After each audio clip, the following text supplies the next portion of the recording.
Greetings. तो topic है दोपहर के वक्त कोई क्या सोच रहा है। ठीक है, we got two objects over here, tarot and energy oracle. ठीक है, तो चलो करते हैं रीडिंग। आई डोंट नो कि रीडिंग ज़्यादा लंबी होगी या छोटी। ठीक है, सो लेट्स कनेक्ट। ओके चलो, इतने सारे कार्ड्स तो आ चुके हैं, 4 कार्ड आ गए। ठीक है, 5 कार्ड आ गए हैं, अब एक कार्ड अगर आ गया तो देखते हैं। ठीक, वरना हम इसी को ले लेंगे। चलो 5 ही कार्ड है, so let's connect with the reading. ठीक है, सबसे पहला कार्ड जो आ गया है 3 of swords, as you can see, ये पहला ही कार्ड आ चुका है। ठीक है, and that's all about the Gemini, Libra, Aquarius यानी कि air sign. Now what does it mean? देखो ये एयर साइन आ चुका है 3 ऑफ सॉर्ड्स में। कहीं ना कहीं पर्सन को थोड़ी सी तकलीफ हो रही है। यू नो, मे बी ये पर्सन ज़्यादा सोच रहा है किसी के बारे में, और जो भी इसकी सोच है उसके हिसाब से चीज़ें नहीं हो रही हैं। इसके लिए शायद ये पर्सन थोड़ा सा दुखी है, खुश नहीं है, उदास है, ऐसी भी चीज़ें हो सकती हैं। डजंट मीन लिटरली कि ये पर्सन तंग आ गया है, लेकिन शायद थोड़ा सा उदास है एंड इसको अच्छा नहीं लग रहा है। शायद जो भी इसने प्लान्स बनाए थे वो शायद वर्कआउट नहीं हो रहे हैं, ये भी एक वजह हो सकती है। सेकेंड रिकॉर्ड है वो द हैंग्ड मैन, यानी कि ये पर्सन जो है, अगर हम स्पिरिचुअल इसका आंसर चुने तो आता है कि भाई ये पर्सन कहीं ना कहीं अटक सा गया है। मतलब बिकॉज उसके प्लान्स जो हैं वो भी खरे नहीं उतर रहे हैं, इसके लिए ये आगे बढ़ नहीं सकता। तो शायद कोई वजह है जिसके कारण इस पर्सन को तकलीफ़ हो रही है। That is the reason what is happening here. तो अगर आपको इनसे कोई बात करनी आप कर सकते हो। हालांकि अगर ये किसी जवाब की फिराक में है तो इनको अभी जवाब नहीं मिला है, सो आपको ये ध्यान में रखना होगा। थर्ड जो कार्ड है वो है 7 of wands, as you can see. यह आ गया है fire sign, Aries, Leo, such. 7 of wands में ये पर्सन अगेन कुछ कॉन्ट्रैक्टर चीज़ें कर रहा है। शायद कुछ लोग हैं जिनसे नाखुश हैं एंड शायद कोई से जानबूझकर तकलीफ दे रहा है, शायद कोई इसका मजाक उड़ा रहा है, ऐसा भी हो रहा है। मैं अगर इसे कोई दोस्त है और इसने अगर अपने दोस्त से कुछ कहा होगा रिगार्डिंग यू और regarding both of your relationship, तो शायद वो वर्कआउट नहीं हो रही, इसी कारण शायद उसको चिढ़ा रहा है। ये भी हो सकता है। कहीं ना कहीं में भी इसके जो अदर प्लान्स है वो भी शायद वर्कआउट नहीं कर रहे हैं और इसके लिए वो किसी को ब्लेम कर रहा है या दोषी भी ठहरा रहा है। नेक्स्ट जो कार्ड है यहाँ पे वो है द फूल। ओके, तो पहला कार्ड स्पिरिचुअल रिंग का आ गया है द फूल। तो ये पर्सन एक्चुअली अपनी उस लाइफ को मिस कर रहा है जिसको वो बहुत चाहता था। यू नो, वो लाइफ जहाँ पे कोई फिक्र नहीं, जो मन में आए वो करो। तो कहीं ना कहीं ये बात मिसिंग है। मतलब ये पर्सन बहुत सोच रहा है।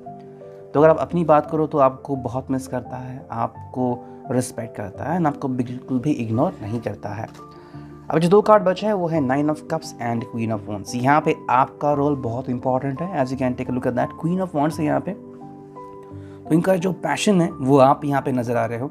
आपको इनसे बात करने की ज़रूरत है। जैसे आप इनसे बात करोगे, इनको बताओगे कि don't worry, we are together forever, हम दोनों साथ में हैं और चीज़ें सही हो जाएंगी। और उसके बाद ही 9 ऑफ कप्स यानी कि आपकी विशेष पूरी हो जाएंगी। अगर इस पर्सन को अकेलापन महसूस हो रहा है, खोखलापन महसूस हो रहा है, तो आप इससे कनेक्ट कर सकते हैं। इसको कह सकते हैं कि डोंट वरी, जब तक मैं हूँ मैं तुम्हारा साथ निभाऊंगा, मैं तुम्हारा साथ निभाऊंगी। और वैसे इस पर्सन की तकलीफ़ें ख़त्म हो सकती है। ठीक है, और अब देखते हैं एनर्जी ओरेकल से हमें क्या रीडिंग मिलती है।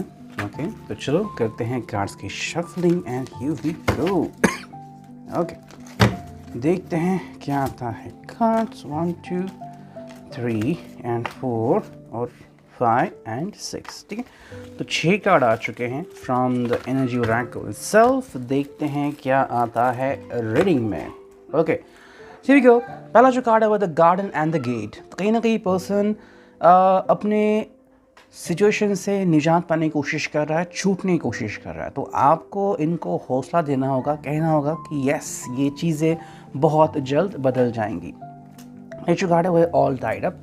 As you can take a look at the picture, you know 8 of sword जैसा होता है, बिल्कुल वैसा ही कार्ड है ये। कहीं ना कहीं पर्सन थोड़ा सा बंधा हुआ महसूस कर रहा है, मतलब जाने का कोई रास्ता नहीं है, वहीं पे अटक चुके हैं। तो अगर मे बी कोई गलती हुई है इनसे और ये अपने आप को माफ़ नहीं कर पा रहे हैं, और अगर आपको लग रहा है कि सच में आपका प्यार है, तो आपको इनसे बातचीत करनी होगी। देखो, आप इनको माफ़ करोगे या नहीं वो तो आपके ऊपर है, लेकिन अगर इनको तकलीफ़ हो रही है तो आप एटलीस्ट आप इनकी तकलीफ़ कम करने की कोशिश कर सकते हो। Gods of the moon, as you can take a look at that. Pisces का कार्ड हम यहाँ से कनेक्ट कर सकते हैं, यानी कि मून जो कार्ड होता है वो। ठीक है, यहाँ पे ये पर्सन बहुत सोच रहा है। ठीक है, शायद वो किसी बीते हुए पल में जी रहा है। मे बी आप दोनों के बीच अगर कुछ हुआ था पास्ट में, शायद कोई इंटीमेट मोमेंट हो, या फिर आपने कस्में वादे खाए और अब वो नहीं कुछ निभा पा रहे हो, तो वो एक चीज़ है, ये बार बार वही सोच रहा है अपने दिल में। मैन होल्डिंग अ कॉइन, तो हम इनको यहाँ पे देख सकते हैं कि ये पर्सन बहुत कुछ फील कर रहा है आपके बारे में, मतलब देखो ये पर्सन जो है वो आज भी आपके बारे में पॉजेसिव है, ऑब्सेसिव है। शायद ये एक रीज़न था कि आपको बहुत ज़्यादा ऑब्सेशन लगा इस पर्सन का आपकी तरफ और आपको अच्छा नहीं लगा, लेकिन ये पर्सन जो है वो है और आपको वो जाने देने के लिए बिल्कुल भी रेडी नहीं है। और अब जो 2 कार्ड्स है वो है broken heart and community. Thing is happening over here, may be शायद किसी वजह से, शायद किसी भी कारण से आप दोनों शायद साथ में नहीं आ रहे और यही कारण है कि कम्युनिटी जो है वो उसमें फंस गया है।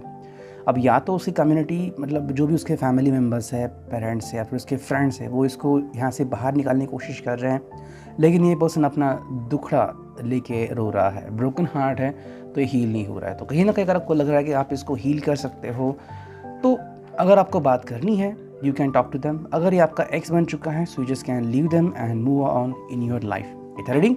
I hope it will resonate.